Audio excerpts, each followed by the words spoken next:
She stood in my kitchen like she owned it. One hand on the marble island, the other clutching her fake designer bag. Her tone was clipped, almost rehearsed. "My son's family will be living here now," she said, "so get out." I stared at her for a moment. "Where to?" I asked, voice low. She smirked. "Go to the dump, where you belong." And she walked away, like she hadn't just shattered 10 years of my life with one sentence.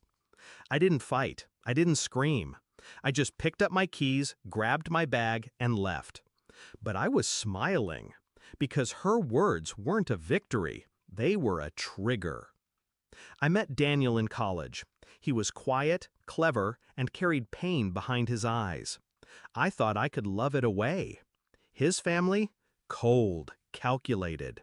His mother, Elaine, especially. She always wore pearls and wielded guilt like a blade. I married him anyway, moved into the house I helped renovate, paid bills, supported his failing business. I loved him. That was my first mistake. Things shifted slowly. He started locking his phone, spending weekends with the guys. Then came the whispering, the phone calls that stopped when I entered the room. I found the texts on a Sunday night. "Elaine, she's gotten too comfortable. Time to remind her she's just temporary." Daniel, "Already planning it. Paperwork's almost done." Elaine, "Don't forget to change the locks after she's gone." My hands didn't shake. My breathing didn't change. I just sat in silence, staring at a decade unraveling in one thread of texts. He was trying to kick me out of my own home. The deed, in his name, yes. But the down payment? My inheritance. My mother's deathbed gift. And they thought I'd just walk away? No, I would disappear. But only to sharpen the blade. First move, I left. Without a word. That disarmed them. They assumed I'd run to a friend, a shelter, maybe the dump his mother suggested.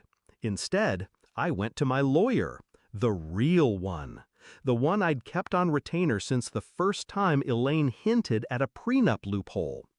Turns out, my name wasn't on the deed, but neither was Elaine's. And Daniel had used joint funds, my income, to pay the property taxes. Community property, marital assets, traceable transfers, all legally documented. I had the blueprint to dismantle them. While they were busy moving their suitcases in, I froze the joint accounts. While Elaine redecorated my living room, I had a forensic accountant flag Daniel's business loans, the ones I co-signed.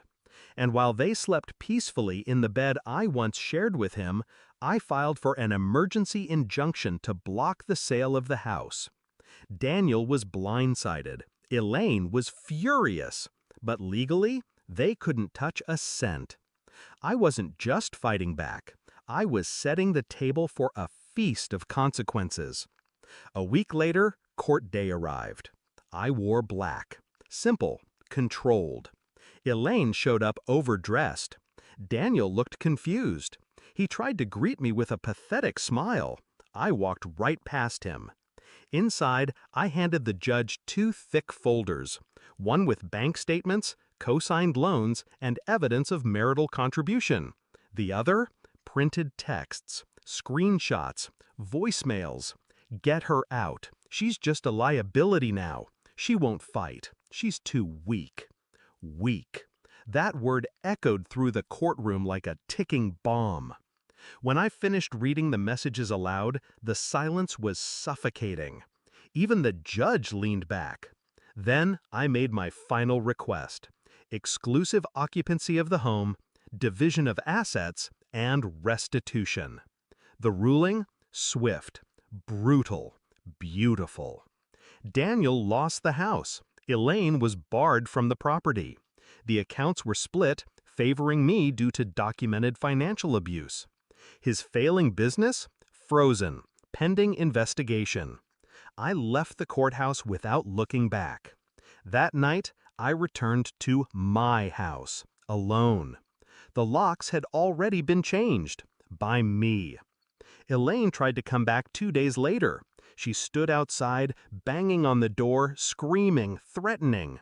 I opened the curtain just enough for her to see my face. Then I smiled and closed it. Daniel called. Once, voicemail. His voice cracked as he said, "I didn't think you'd actually do this."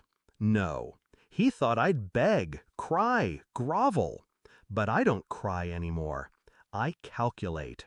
Now, they're gone. Elaine had to move back to her sister's studio. Daniel's business defaulted. Credit wrecked. His car repossessed. I heard through a mutual friend he's couch surfing. No savings, no stability, no one left to leech off. Me? I repainted the walls. Got rid of every piece of furniture that carried their stench. Turned the guest room into an office. I sleep with the windows open now. The silence is freedom. Final reflection. They told me to go to the dump. So I did. But I didn't stay there. I just needed a quiet place to plan their burial.